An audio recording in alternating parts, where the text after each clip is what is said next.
Are you looking for the perfect getaway, maybe for a long weekend or a week in the Colorado mountains without all the massive tourists and tons of lift lines? Well, Crested Butte has it all for you. Make sure to stay tuned. This video has everything you're going to need to know, including how to get there, how to get around, where to stay, where to eat, and information about the mountain. I'm Kim, the Abundant Traveler, and this channel is all about tips, tricks, and inspiration to make your travels more fun and easier. I've got credit card hacks, ideas, plans, as well as packing guides, so make sure to subscribe and ring that notification bell. Now let's talk about Crested Butte. Crested Butte is at 8,885 feet. So if you have altitude issues, Crested Butte may not be the place for you. It is a place that you definitely want to go skiing though. However, if altitude is not a problem for you, this is a great place to go skiing as it usually has a ton of snow throughout the season. It is incredible and I absolutely love the people in Crested Butte. I found everyone kind, generous, helpful, and so nice. Whether it was a chairlift, the lifties, the people working in restaurants, the shop owners, the hotel owners, I thought everyone was absolutely phenomenal. When I was there just recently, we had bluebird days and beautiful, beautiful snow. There's over 561 acres of expert terrain. So I think this is a great mountain, one for beginners because there's lots of beginning slopes as well as experts.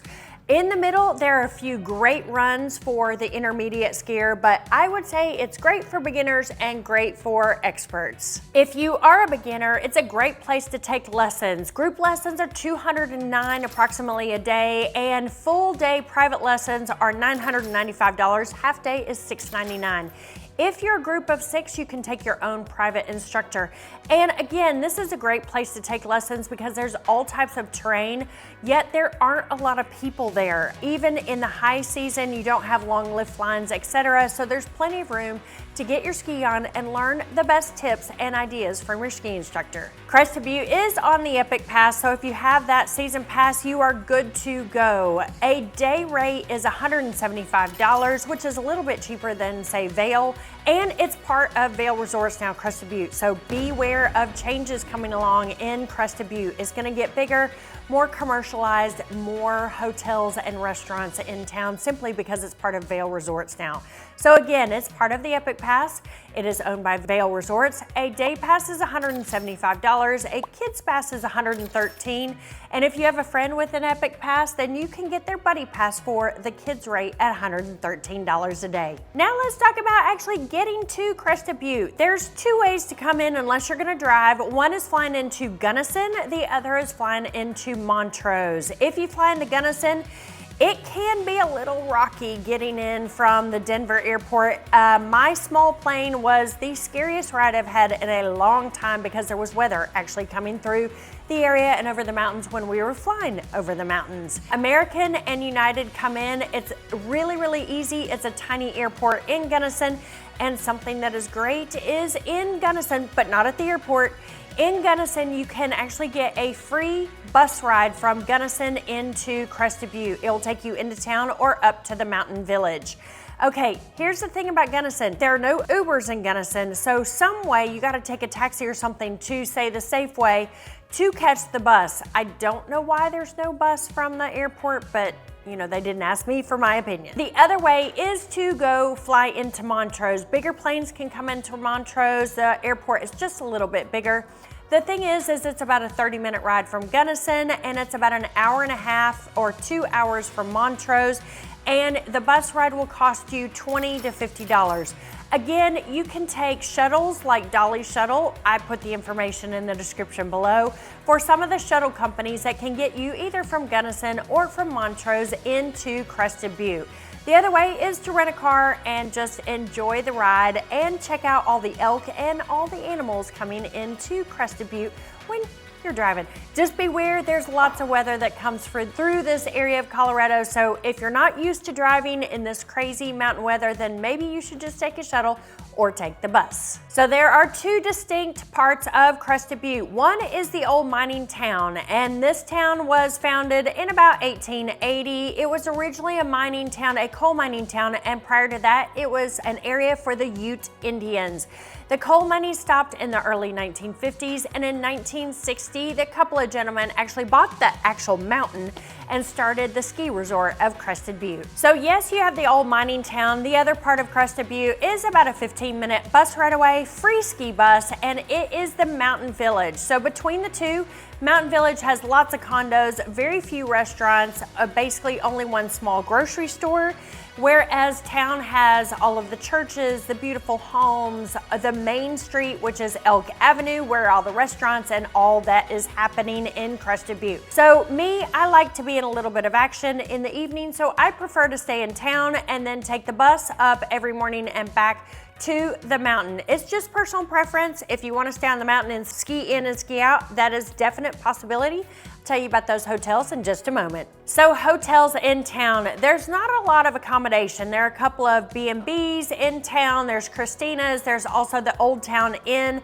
It's very casual, very low key in Town. It's a great place actually to do Airbnbs as well. On the mountain, you'll find more traditional 2-bedroom, 2-bath condos, the actual sort of mid-rise properties where you get the swimming pool, etc. That is what you'll find in the Mountain Village. But the Town, you have, I'm sure they have a height restriction. It's more like B&Bs, beautiful old homes, and also Crested Butte is not very fancy. So as of today, you're not going to find the Four Seasons and the Ritz-Carlton like you do in Vail, but since again, they're part of Vail Resorts, we don't know what is going to happen in the future. A couple of the condo complexes I recommend on the mountain are the Grand Lodge Hotel as well as the Grand Mountaineer. Those are part of Vail Resorts. You can also go to the Elevation condo as well. Again, I put a list of recommended hotels in the description below. Also, if you are interested in what to pack for your first ski trip or want to have a packing list just in case you don't want to forget anything, which I'm notorious for doing when you go on a ski trip, then go to the description below and download my free guide. It's everything you're going to need when you're taking a ski trip. Now that you have all the clothes you need from the downloaded free guide, then I recommend renting your skis from Alpineer or from Christie's. Actually, Christie's now owns Alpineer. But they always have great prices. If you rent online in advance, you get a really nice discount. They have good quality equipment, and I do recommend going to the mountain to actually rent your skis and boots. That way you have a place to store them at night. Also, you don't have to traipse them back and forth from town up the mountain on the bus up to the mountain. So it's perfect. Go ahead and rent once you get to the mountain. If you have your own skis and boots, then you can store them up at Christie's as well. It's $5 a day at Christie's for a boot locker for 24 hours. Also, if you want and you're staying at the resorts that are owned by Vail Resorts, they do have a ski valet that you can just pop your skis over and they'll be waiting for you the next morning. So now let's talk about food and drinks on the mountain and off. Well, again, up on Mountain Village, there's not a ton to do, but there is Butte 66, which is a great, beautiful outdoor patio. Has a delicious elk sausage with sauerkraut on a bun and french fries, which is delicious. They also have some great beers and wines. They also have delicious nachos. So if you're going for lunch at the bottom of the mountain or want to après ski, then Butte 66 is great. On the mountain, there is the Umbrella Lounge, which I highly recommend going to. There's not a lot of food, but it's a great vibe. Lots of Adirondack chairs to hang out and enjoy the sun. There's also Uli's, and it is, I believe it's a Vail Resorts property. They have delicious charcuterie plates. I would say it's the fanciest restaurant on the mountain.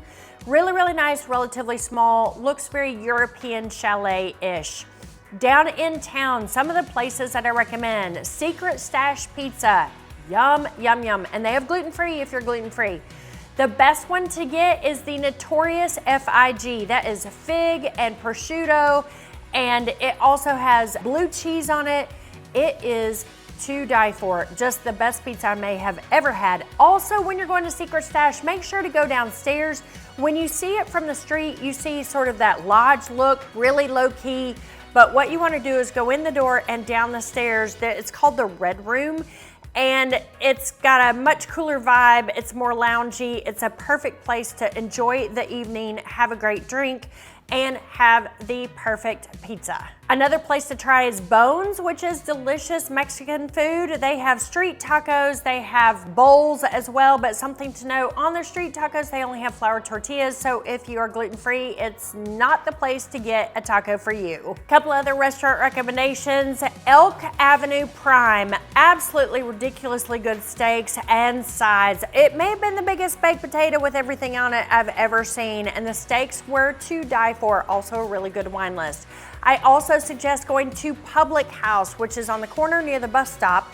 And this particular restaurant has a delicious elk meatloaf that was so good, and these incredibly delicious fried Brussels sprouts. So those are my top picks for restaurants. There are some low-key places as well. There's the Gasser, which is a gas station where you can sort of get hangover food if you want. There's also the Clark's grocery store. And if you're big into food like I am, I like going to the different grocery stores, and honestly, the Clark's had everything I could possibly want. Lots of unique and interesting gluten-free or specialty items for dietary restrictions, and lots of choices. So Clark's is a great one. And also, if you're gonna go to Clark's and be cooking at home, you definitely need the liquor store and the wine store, and right to the left of the front door, it's a fantastic liquor store and wine shop with lots of amazing wines, just to the left of the front door. That is my suggestion for food.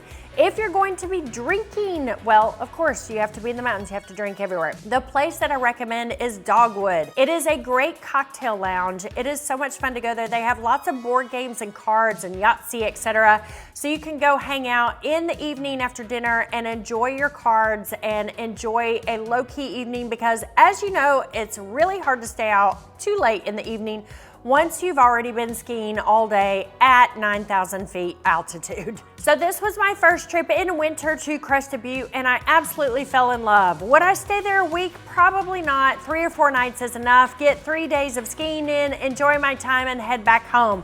If you have any recommendations for Crested Butte, make sure to leave them in the comments below. I'm Kim, the Abundant Traveler. I cannot wait to see you on some amazing ski vacation very soon. Look forward to seeing y'all very soon, and make sure to subscribe and ring that notification bell. See y'all next time. Bye, everybody.